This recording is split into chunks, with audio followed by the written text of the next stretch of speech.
میرے بھائیوں، توحید اس کائنات کی سب سے بڑی نیکی اور شرک اس کائنات کا سب سے بڑا گناہ ہے۔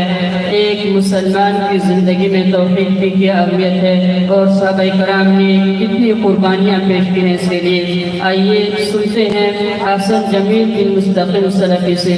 آپ کا عنوان ہوگا توحید اور اس کی اہمیت۔ احسن جمیل بن مستقیم سلفی۔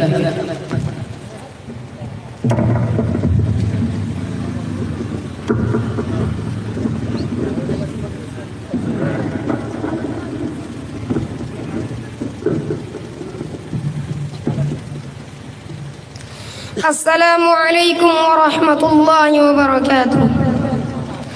الحمد للہ وحدہ والصلاة والسلام على من لا نبی بعدہ وعلى آلہ واصحابہ اجمعین، اما بعد۔ قال اللہ تعالی فی قرآن الکریم: فاعوذ باللہ من الشیطان الرجیم، بسم اللہ الرحمن الرحیم۔ وَإِلَٰهُكُمْ إِلَٰهٌ وَاحِدٌ لَا إِلَٰهَ إِلَّا هُوَ الرَّحْمَٰنُ الرَّحِيمُ۔ صدر ذیشان، حکم صاحبان، مشفق اساتذہ کرام اور دور و نزدیک سے آئے ہوئے مہمانان اعظام، آج میں اس مبارک مجلس میں جس موضوع کو لے کر کے حاضر ہوا ہوں، میرا موضوع ہے توحید اور اس کی اہمیت۔ کیا آپ بتلا سکتے ہیں کہ وہ کون سی چیز ہے جس کے لیے اللہ تعالیٰ نے زمین میں بے شمار نبیوں اور رسولوں کو مبعوث فرمایا؟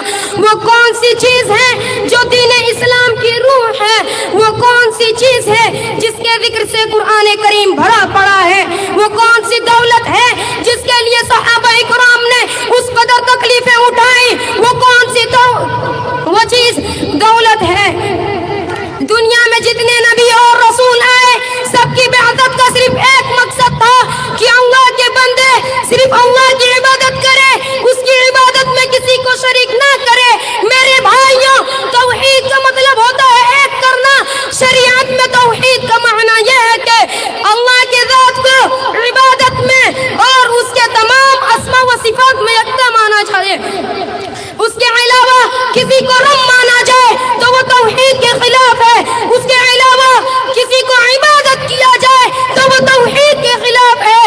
اور اس کے معنوں کو اس معنی میں، جس معنی میں وہ اللہ تعالیٰ کے لیے استعمال کیا جائے، کسی اور کے لیے استعمال کیا جائے تو وہ توحید کے خلاف ہے۔ میرے بھائیوں، مسلمانوں کی تاریخ گواہ ہے، جب تک ان کے سینوں میں توحید کی دولت تھی، یہ زمانے میں سرفراز تھے، صاحب عروج تھے، لیکن جب توحید کو چھوڑ کر مسلمان ہی شرک کی غلاظتوں میں مبتلا ہو گئے، اس دن سے مسلمانوں کی سوال کی کہانی شروع ہو گئی۔ علامہ اقبال نے کیا خوب کہا ہے: توحید کی امانت سینوں میں ہمارے، توحید کی امانت سینوں میں ہمارے، آسان نہیں مٹانا نام و نشان ہمارا۔ مگر حقیقت یہ ہے کہ آج دھیرے دھیرے مسلمان اس دولت سے ہاتھ دھوتے چلے جا رہے ہیں۔ یہ مذہب اسلام جس نے عقیدے توحید پر اس قدر زور دیا تھا کہ شرک کی طرف لے جانے والی ایک معمولی سا کلمہ بھی زبان سے نکلنا جائز قرار نہیں دیا، وہ مذہب کو ماننے والے آج جگہ جگہ اپنی توحید کو مٹا کر شرک و بدعت کی عمیق گڈھے میں دھسے چلے جا رہے ہیں۔ محترم حاضرین، اللہ تعالیٰ نے انسان کو پیدا ہی اس لیے کیا تھا کہ انسان صرف اور صرف اس کی عبادت کرے۔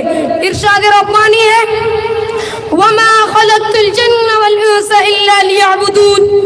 میں نے جناتوں اور انسانوں کو صرف اور صرف اپنی عبادت کے لیے پیدا کیا ہے۔ بھلا بتائیے، اس انسان سے بڑا ظالم کون ہوگا جو اپنی تخلیق کے مقصد کو نہ پہچانے اور اللہ کی عبادت میں غیروں کو شریک کرے؟ میرے بھائیوں، اس عقیدے توحید کی حفاظت کیجیے۔ نماز میں ہر مسلمان یہ اقرار کرتا ہے کہ ایاک نعبد و ایاک نستعین، کہ اللہ، ہم صرف تیری ہی عبادت کرتے ہیں اور صرف تجھ سے ہی مدد مانگتے ہیں۔ مگر کتنے ایسے مسلمان جو اللہ سے کیے گئے اس اقرار کو بھول جاتے ہیں اور غیروں سے اپنی امیدیں وابستہ کر لیتے ہیں۔ میرے بھائیوں، آئیے ہم آج عہد کریں کہ کتنے یہاں کی عقیدے توحید کی حفاظت کریں گے. اللہ نے ہماری پیشانی کو معزز بنایا ہے, ایسے اسے صرف اسی کے آگے جھکائیں گے, کسی اور کے سامنے جھکا کر اس کی ذلیل نہیں کریں گے. شعر مشرک کے اس شعر کے ساتھ میں اپنی بات کو ختم کرتا ہوں. توحید یہ ہے کہ خدا حشر میں کہہ دے, توحید یہ ہے کہ خدا حشر میں کہہ دے یہ دو عالم سے خفا میرے لیے ہے. آخر میں اللہ تعالیٰ سے دعا ہے کہ ہم تمام مسلمانوں کو توحید پر چلنے کی توفیق عطا فرمائیں. آمین. والسلام علیکم ورحمۃ اللہ وبرکاتہ.